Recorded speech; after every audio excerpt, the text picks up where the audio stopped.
Hi, my name's Jonathan Hicks, and today I'm joined by Jack. Tony.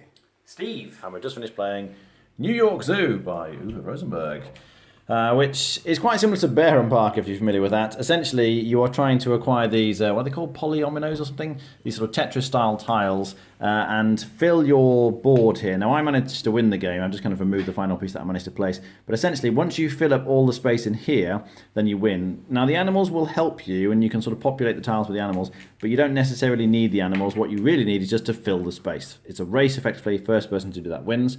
On your turn, you look to see where the elephant is in the middle. Oh, here he is. And you can move up to 3 spaces. So if I move 1 space, I would take this tile. If I go 2 spaces, I would get this one on top. If I go 3 spaces, you can land on the animals here. And in this case, I would take, is that a penguin and a meerkat? And you add them to your board. Now, if you don't have them already, you can sort of put them in your holding area here. But if you have them already, like I've got meerkats, then you can add them, let me have a meerkat, to an existing meerkat area. So maybe I put it here.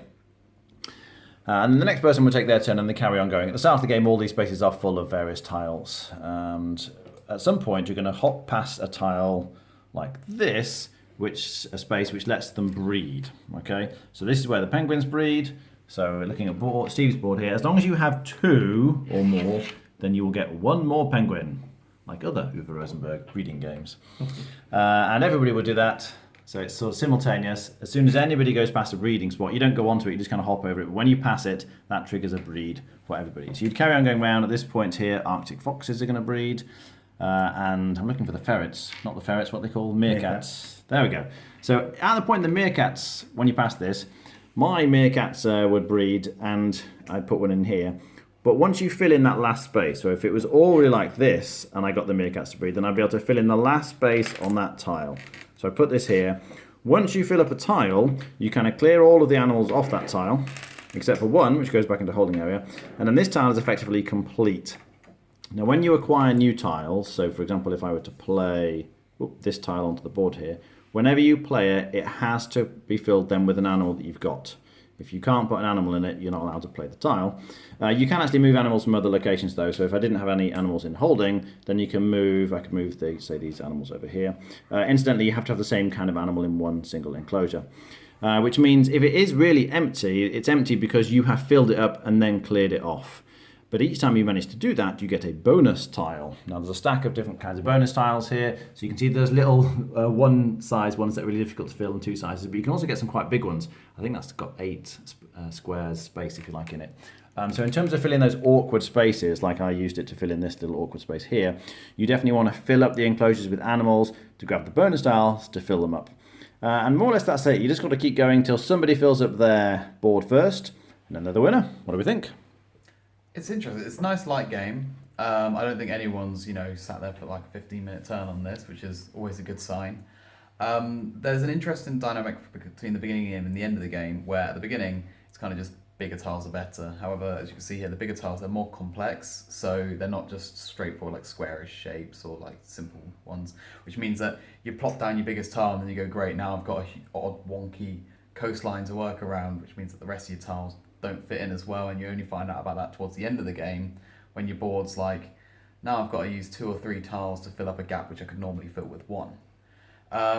That's why there's the other part of it, which I kind of blew at the beginning, where you can push for breeding right away. So you start filling up, getting your pairs of animals in the crowds that you do have, and as soon as they pop off, like I said, you get those bonus tiles, which just numerically, this is the best tile in the game. It's 8 pieces. It fills up like a good quarter of your board.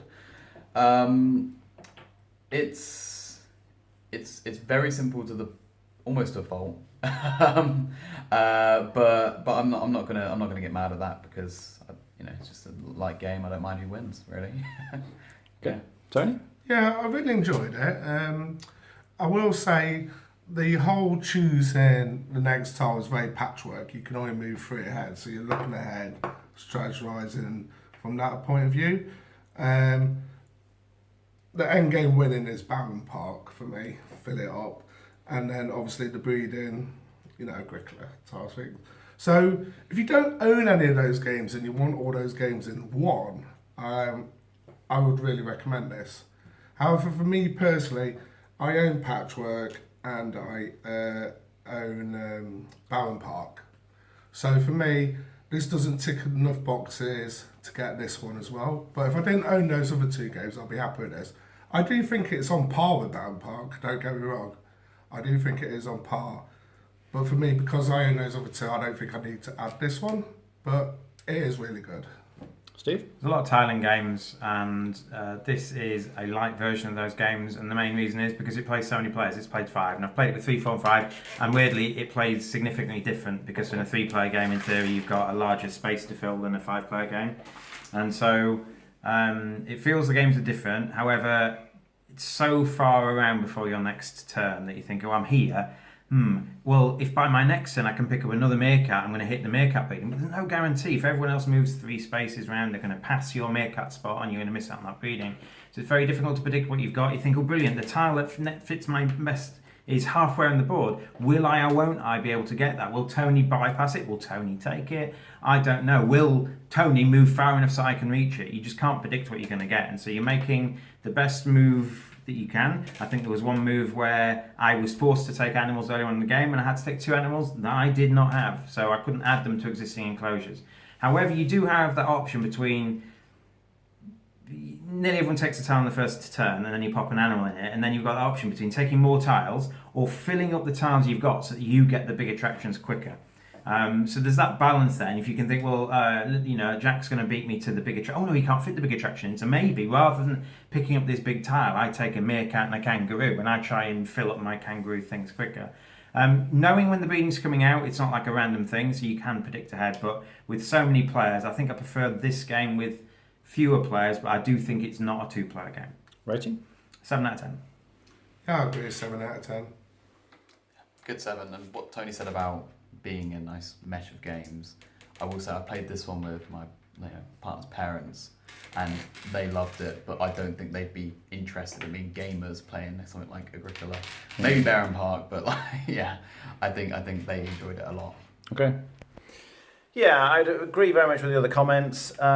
It's not very strategic with too many players. With 5 players, as Steve says, it's just a bit random. You can't really predict at all what tile you're going to be getting when it finally gets around to your turn. With fewer players, though, it is obviously a lot more strategic. I think 3 players would be the sweet spot for me.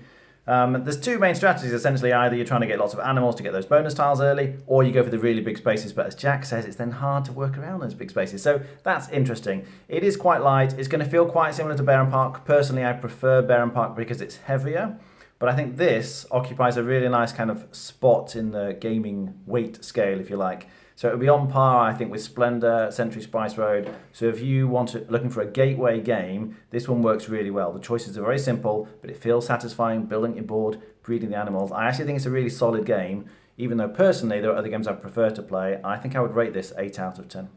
All right, thanks for watching. That was New York Zoo.